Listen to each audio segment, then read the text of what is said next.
ಹೊರಟ್ಟಿಯವರ ಈ ಸನ್ಮಾನ ಸಮಾರಂಭದೊಳಗ ಸಹೋದರಿ ನನ್ನನ್ನ ಮಾತನಾಡೋದಕ್ಕೆ ಮೊದಲು ಕರೆದರು. ಒಂದು ರೀತಿ ನನಗೆ ಮುಜುಗರ. ಯಾಕಂದ್ರೆ ಹೊರಟ್ಟಿ ಅವರ ಜೊತೆಗೆ ನನ್ನ ಸಂಬಂಧ, ನನ್ನ ಜೊತೆಗೆ ಅವರ ಸಂಬಂಧ ಇದು ಬಹುಶಃ 50 ವರ್ಷಕ್ಕಿಂತ ಹೆಚ್ಚಾಗಿದೆ. ಆದರೆ ಈ ಫಾರ್ಮಲ್ ಪ್ರೋಗ್ರಾಮ್ನಲ್ಲಿ, ಔಪಚಾರಿಕ ಕಾರ್ಯಕ್ರಮಗಳಲ್ಲಿ ನಾನು ಅವರನ್ನ ಹೊಗಳಿದ್ದಿಲ್ಲ, ಅವರು ನನ್ನನ್ನು ಹೊಗಳಿದ್ದಿಲ್ಲ. ಆದರೆ ಪ್ರೀತಿಗೆ, ಅಭಿಮಾನಕ್ಕೆ, ಸಂಬಂಧಕ್ಕೆ ಕೊರತೆ ಇಲ್ಲದ ಬದುಕನ್ನ, ರಾಜಕೀಯ ಬದುಕನ್ನ ನಾವು ಅವರು ಸಾಗಿಸಿದ್ದೇವೆ. ಮಾನ್ಯ ಹೊರಟ್ಟಿಯವರ ಬದುಕಿನ ಬಗ್ಗೆ ನಾನು, ಸ್ನೇಹಿತರಾದ ಬಸವರಾಜ ಬೊಮ್ಮಾಯಿ ಅವರು ಒಂದು 5-10 ನಿಮಿಷ ಬಹಳಷ್ಟು ಸಂತೋಷದ ಗಳಿಗೆಗಳನ್ನ ಕಳೆದ್ವಿ. ಒಂದು ಸಾಮಾನ್ಯ ಕುಟುಂಬದಿಂದ ಬಂದು ಶಿಕ್ಷಕರಾಗಿ ರಾಜಕೀಯ ದಿಗ್ಗಜರು ಇದ್ದಂತ ಈ ಧಾರವಾಡ ಜಿಲ್ಲೆಯೊಳಗ ಶಿಕ್ಷಕ ಬಳಗದೊಳಗ ನಾಯಕತ್ವವನ್ನ ಬೆಳೆಸಿಕೊಂಡು ಎಲ್ಲರ ಪ್ರೀತಿಗೆ ಪಾತ್ರರಾಗಿ ಅತ್ಯಂತ ದೊಡ್ಡ ದೊಡ್ಡ ಸಮಸ್ಯೆಗಳು ಶಿಕ್ಷಣ ಕ್ಷೇತ್ರದಲ್ಲಿದ್ದಾಗ ಅವುಗಳ ಪರಿಹಾರಕ್ಕೆ ಪಣತೊಟ್ಟು ನಿಂತು ಶಿಕ್ಷಣ ಪ್ರೇಮಿಗಳ ಅಭಿಮಾನ ಹಾಗೂ ಅವರ ಪ್ರೀತಿಗೆ ಹೊರಟ್ಟಿಯವರು ಒಂದು ದೊಡ್ಡ ಶಕ್ತಿಯಾಗಿ ನಮ್ಮ ಉತ್ತರ ಕರ್ನಾಟಕದಲ್ಲಿ ಬೆಳೆದು ನಿಂತರು ಅಂತ ಹೇಳಿ ಬಹಳ ಅಭಿಮಾನದಿಂದ ಹೇಳೋದಕ್ಕೆ ಬಯಸ್ತೇನೆ. ಮಾನ್ಯ ಹೊರಟ್ಟಿಯವರು ನಿನ್ನೆ ಒಬ್ಬ ಸ್ನೇಹಿತರು ಕೇಳ್ತಿದ್ರು ನನಗೆ, how is that Horatti is able to muster that support, keep that support for such a long time? ನಾ ಅವ್ರಿಗೆ ತಕ್ಷಣ ಒಂದು ಉತ್ತರ ಹೇಳಿದೆ. ಹೊರಟ್ಟಿ ಅವರಿಗೆ ಇವತ್ತು ಇಷ್ಟು ಗಟ್ಟಿಯಾಗಿರ್ತಕ್ಕಂಥ ಬೆಂಬಲ, ಬಲ ಇದ್ರೆ ಅವರು ಒಂದು ದಿವಸದೊಳಗ 5-6 ತಾಸು ವಿಧಾನಸಭೆ, MS ಬಿಲ್ಡಿಂಗ್, ಸರ್ಕಾರಿ ಕಚೇರಿಗಳು ಇವುಗಳ ಎದುರಿಗೆ ಟೇಬಲ್ ಹೋಗಿ ಶಿಕ್ಷಕರ ಸಮಸ್ಯೆಗಳನ್ನ ಬಗೆಹರಿಸಿ, ಶಿಕ್ಷಕರ ನೋವುಗಳಿಗೆ ಸ್ಪಂದಿಸಿ, ಶಿಕ್ಷಕರಿಗಾಗಿ ಹೋರಾಟ ಮಾಡಿ, ಪ್ರಸಂಗ ಬಿದ್ದ ಉಪವಾಸ ಮಾಡಿ, ಸಂಘಟನೆ ಮಾಡಿ, ಸಂಘರ್ಷ ಮಾಡಿ ನ್ಯಾಯವನ್ನ ಪಡೆದುಕೊಟ್ರು. ಆ ಕಾರಣಕ್ಕೆ ಶಿಕ್ಷಕರು ಎಲ್ಲರೂ ಅವ್ರ ಮೇಲೆ ಅಪಾರವಾಗಿರ್ತಕ್ಕಂಥ ಅಭಿಮಾನವನ್ನ ಹೊಂದಿದ್ದಾರೆ. ಆ ಅಭಿಮಾನದ ದ್ಯೋತಕನ ಅವ್ರಿಗೆ ಸಿಕ್ಕಿರ್ತಕ್ಕಂಥ ರಾಜಕೀಯ ಈ ಶಕ್ತಿ, ಈ ರಾಜಕೀಯ ಆಶೀರ್ವಾದ. ಹೊರಟ್ಟಿಯವರು ಶಿಕ್ಷಕರ ಪ್ರೇಮಿ, ಶಿಕ್ಷಕರ ಪಕ್ಷಪಾತಿ, ಅದೆಲ್ಲವೂ ನಿಜ. ಒಂದೇನಾರ ಸಣ್ಣ ತಪ್ಪು ಯಾರ ಮಸ್ತರ್ ಮಾಡಿದ್ದ ಅಂದ್ರೆ ಅವ್ರು ಬೈತಾರ, ಆದ್ರೆ ಮಂದಿ ಬೈದನ್ನ ಸಹಿಸಿಕೊಳ್ಳೋದಿಲ್ಲ. ಅದ್ರ ಜೊತೆಗೇನೆ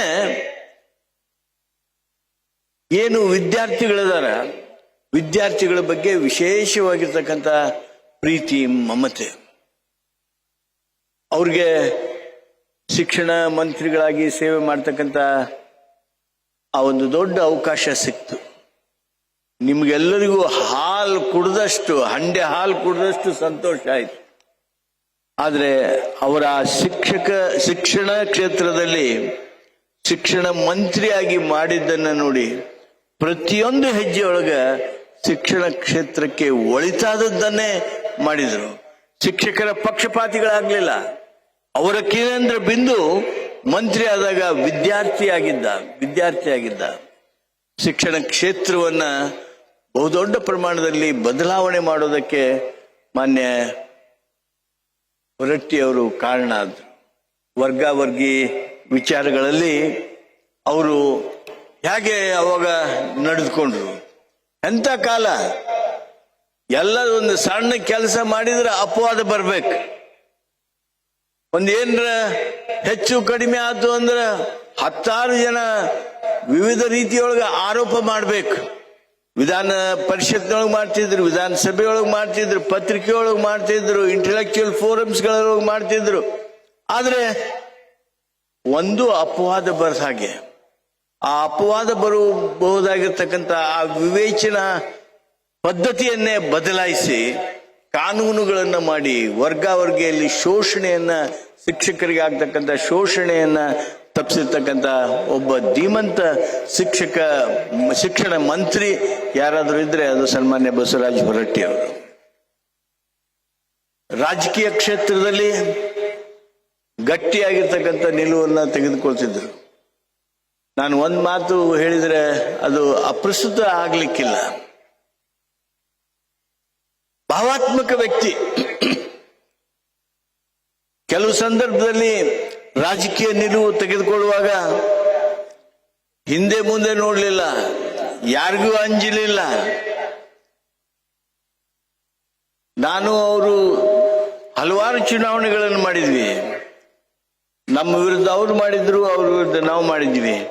ನನಗೆ ಬೆಂಬಲಿಸ್ಬೇಕು ಅಂತ ಹೇಳಿ ಅವ್ರಿಗೆ ಮನಸ್ಸಾತು ಅಂದ್ರೆ ಅವ್ರ ಪಕ್ಷದೊಳಗೆ ಏನು ನಿಲುವು ತಗೋತಾರೆ ಅದಕ್ಕೆ ಆ ಕಡೆ ಗಮನನ ಕೊಡ್ಲಿಲ್ಲ.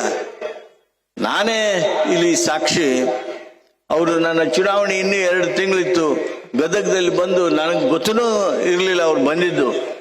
ಗದಗದಲ್ಲಿ ಬಂದು ನಾವು ಈ ಸಲ HK ಪಾಟೀಲ್ರಿಗೆ ಬೆಂಬಲಿಸ್ತೀವಿ, ನಿಮ್ಮ ಪಾರ್ಟಿಯವ್ರು ಏನ್ ಮಾಡ್ತಾರೆ, ನಮ್ಮ ಪಾರ್ಟಿಯವ್ರು ಏನ್ ಮಾಡ್ತಾರೋ ಬಿಡ್ತಾರೋ, ನಾನು HK ಪಾಟೀಲ್ರಿಗೆ ಬೆಂಬಲಿಸ್ತೀನಿ ಅನ್ನುವಂತ ಈ ಮಾತುಗಳನ್ನು ಹೇಳೋದ್ರ ಮೂಲಕ ಆ ವ್ಯಕ್ತಿಯಲ್ಲಿ ಆ ಭಾವನಾತ್ಮಕವಾಗಿರ್ತಕ್ಕಂಥ ಆ ಶಕ್ತಿ ಏನಿದೆ ಅನ್ನೋದನ್ನ ನಾವು ಇವತ್ತು ಕಾಣಬಹುದು. ಹೀಗೆ ಸಾವಿರಾರು ಜನರ ಜೊತೆಗೆ ಸಂಪರ್ಕ, ಗೆಳೆತನ, ಸಂಬಂಧ ಬೆಳೆಸಿಕೊಂಡು ಬಂದವರು. ಹೊರಟ್ಟಿ ಅವ್ರದ್ದು ದೊಡ್ಡ ಶಕ್ತಿ, ಒಂದು ರೀತಿ ಆದರ್ಶವಾಗಿರ್ತಕ್ಕಂಥ ಶಕ್ತಿ ಏನಾದರೂ ಇದ್ರೆ, ನಾನು ಬಸವರಾಜ ಬೊಮ್ಮಾಯಿ ಅವರಿಬ್ರು ಮಾತನಾಡ್ಕೊಂಡ್ವಿ, ಇಬ್ರು ಸಹಮತಿಸಿದ್ವಿ. ಏನು ಅಂದ್ರೆ, ಮೊನ್ನೆ ಸಿದ್ದರಾಮಯ್ಯನವ್ರಿಗೆ, ಸನ್ಮಾನ್ಯ ಖಾದರ್ ಅವ್ರಿಗೆ, ಸನ್ಮಾನ್ಯ ನಮ್ಮ ಉಪಸಭಾಪತಿಗಳಿಗೆ ಆಶ್ಚರ್ಯ ಆಗ್ಬೋದು. ಅವರ ಜಾತಿ ಯಾವುದು ಅಂದ್ರೆ 10 ಮಂದಿ ಇದ್ರೆ 10 ಹೇಳ್ತಾರೆ. ಜಾತ್ಯತೀತವಾಗಿ ಜಾತಿಯನ್ನ ಸಂಪೂರ್ಣವಾಗಿ ತಮ್ಮ ಸೇವಾ ಕ್ಷೇತ್ರದಿಂದ ಬದಿಗೊತ್ತಿ ಜಾತಿಯ ಆಧಾರದ ಮೇಲೆ ನಡೀತಕ್ಕಂಥ ಈ ರಾಜಕೀಯ ದುರ್ದೈವದ ಸನ್ನಿವೇಶದೊಳಗ ರಾಜಕೀಯವನ್ನ ಜಾತೀಯತೆ ಮೀರಿ ಮಾಡಿರ್ತಕ್ಕಂಥ ಶ್ರೇಷ್ಠ ರಾಜಕಾರಣಿ ಯಾರಾದರೂ ಇದ್ರೆ ಅದು ಸನ್ಮಾನ್ಯ ಬಸವರಾಜ ಹೊರಟ್ಟಿಯವರು. ಮಾತನಾಡಬೇಕಾದದ್ದು ಬಾಳಿದೆ, ಆದರೆ ಸಂಘಟಕರು ಟೈಮ್ ಟೇಬಲ್ ತಂದು ಕೊಟ್ಬಿಟ್ರೆ ನನಗೆ 5 ನಿಮಿಷ 10 ನಿಮಿಷ 10 ನಿಮಿಷ 5 ನಿಮಿಷ ಅಂತ ಎಲ್ಲರಿಗೂ ಕೊಟ್ಟಿದ್ದಾರೆ. ಆದ್ರಿಂದ ನಾನು ನನ್ನ ಮಾತನ್ನ ಮೊಟಕು ಮಾಡುವುದರ ಮೊದಲು, ನನ್ನ ಮಾತು ನಿಲ್ಲಿಸೋದರ ಮೊದಲು ಮಾನ್ಯ ಹೊರಟ್ಟಿ ಅವ್ರದ್ದು ಇನ್ನೊಂದು ದೊಡ್ಡ ಕೊಡುಗೆ ಇದೆ. ಶಿಕ್ಷಕ ಬಂಧುಗಳಿಗೆ, ಶಿಕ್ಷಕ ವರ್ಗಕ್ಕೆ ಮೊದಲನೇ ಪ್ರಾಶಸ್ತ್ಯ ಅವ್ರದ್ದು. ಅದಕ್ಕೆ ದೊಡ್ಡ ಕೊಡುಗೆಯನ್ನು ಕೊಟ್ಟಿದ್ದಾರೆ. ಬಹುಶಃ ಇಷ್ಟು ದೊಡ್ಡ ಸೇವೆಯನ್ನ ಶಿಕ್ಷಕರಿಗೆ ಬಹುಶಃ ಯಾವ ರಾಜಕಾರಣಿಯಿಂದನೂ ಮಾಡೋದಕ್ಕೆ ಸಾಧ್ಯ ಆಗೋದಿಲ್ಲ, ಅಂತ ಸೇವೆ ಆಗಿದೆ. ಅದರ ನಂತರ ಅವರಿಗೆ ಬಹಳಷ್ಟು ಆಸಕ್ತಿ ಆಗಿರ್ತಕ್ಕಂಥ ವಿಚಾರ ಅಂದ್ರೆ ಉತ್ತರ ಕರ್ನಾಟಕದ ಅಭಿವೃದ್ಧಿ, ಉತ್ತರ ಕರ್ನಾಟಕಕ್ಕೆ ಆಗಿರ್ತಕ್ಕಂಥ ಅನ್ಯಾಯಗಳನ್ನ ಸರಿದೂಗಿಸ್ತಕ್ಕಂಥ, ಪ್ರಾದೇಶಿಕ ಅಸಮಾನತೆಯನ್ನ ಹೊಡೆದೋಡಿಸುವಂತ, ಸಮಾನಗೊಳಿಸ್ತಕ್ಕಂಥ ಆ ಕೆಲಸಕ್ಕೆ ಅವ್ರದ್ದೊಂದು ಗಟ್ಟಿ ಧ್ವನಿ. ನಾವು ಅವರು ವಿಧಾನ ಪರಿಷತ್ನಲ್ಲಿದ್ದಾಗ ಮೊಟ್ಟ ಮೊದಲ ಬಾರಿಗೆ JH ಪಟೇಲ್ರ ಇದರಿಗೆ ಉತ್ತರ ಕರ್ನಾಟಕಕ್ಕೆ ಆಗಿರ್ತಕ್ಕಂಥ ಅನ್ಯಾಯವನ್ನು ಪ್ರಸ್ತಾಪಿಸಿ ಸುಮಾರು 8 ಗಂಟೆ ಕಾಲವರೆಗೆ ವಿಧಾನ ಪರಿಷತ್ನಲ್ಲಿ ಚರ್ಚೆ ಮಾಡಿದ್ವಿ. ಸನ್ಮಾನ್ಯ ಬಸವರಾಜ ಬೊಮ್ಮಾಯಿ ಅವರು, ಸನ್ಮಾನ್ಯ MP ನಾಡಗೌಡರು, ಸನ್ಮಾನ್ಯ ಸುದರ್ಶನ್ ಅವರು, ಸನ್ಮಾನ್ಯ MR ತಂಗ ಅವರು, ನಮ್ಮೆಲ್ಲರ ಜೊತೆಗೆ ಅವರು ಮುಂಚೂಣಿಯಲ್ಲಿ ನಿಂತು ಉತ್ತರ ಕರ್ನಾಟಕಕ್ಕೆ ಸೇವೆ ಮಾಡೋದಕ್ಕೆ ಮುಂದಾದವರು. ನನ್ನ ವೈಯಕ್ತಿಕವಾಗಿರ್ತಕ್ಕಂಥ ಸಂಬಂಧ ಹೇಳೋದಂದ್ರೆ, ನನ್ನ ಪೂಜ್ಯ ತಂದೆ ಮಾನ್ಯ ಹೊರಟ್ಟಿ ಅವ್ರ ಮೇಲೆ ಬಹಳ ಪ್ರೀತಿ ಇಟ್ಟವರು. ಅವರು ಹೊರಟ್ಟಿ ಏನು ಹೇಳಿದ ಅಂದ್ರೆ ಮತ್ತೆ ಯಾರ ರೆಕಮೆಂಡೇಶನ್ ನಡೀತಿದ್ದಿಲ್ಲ, ಅಷ್ಟು ಅವ್ರನ್ನ ಸಮೀಪ ತಗೊಂಡಿದ್ರು. ಅಷ್ಟೇ ಅಲ್ಲ, ನಾನು ಅವರು ರಾಜಕಾರಣವನ್ನ ಒಂದೇ ಸಮಯದೊಳಗೆ ಪ್ರಾರಂಭ ಮಾಡಿದ್ವಿ.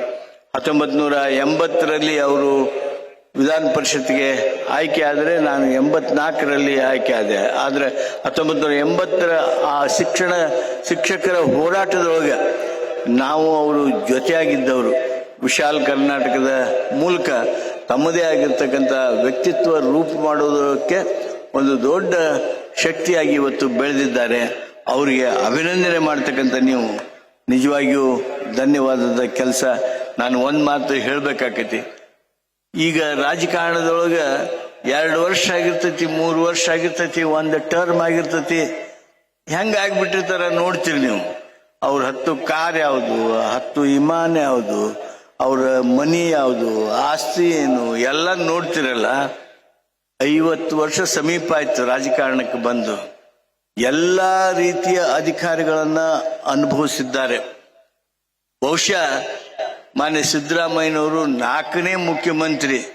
ಯಾರು ಕೂಡ ಅವರು ಒಂಟಕ್ಷರಲೆ ಮಾತಾಡ್ಬಹುದು, ಗೆಳೆಯರಾಗಿ ಮಾತನಾಡಬಹುದು, ಹೆಗಲ ಮೇಲೆ ಕೈ ಹಾಕಿ ಮಾತಾಡಬಹುದು. ಅತ್ಯಂತ ಆತ್ಮೀಯರಾಗಿ ಇರ್ತಕ್ಕಂಥ ಹೊರಟ್ಟಿಯವರ ಬದುಕು ನಾವು ಗಮನಿಸಬೇಕಾಗ್ತದೆ.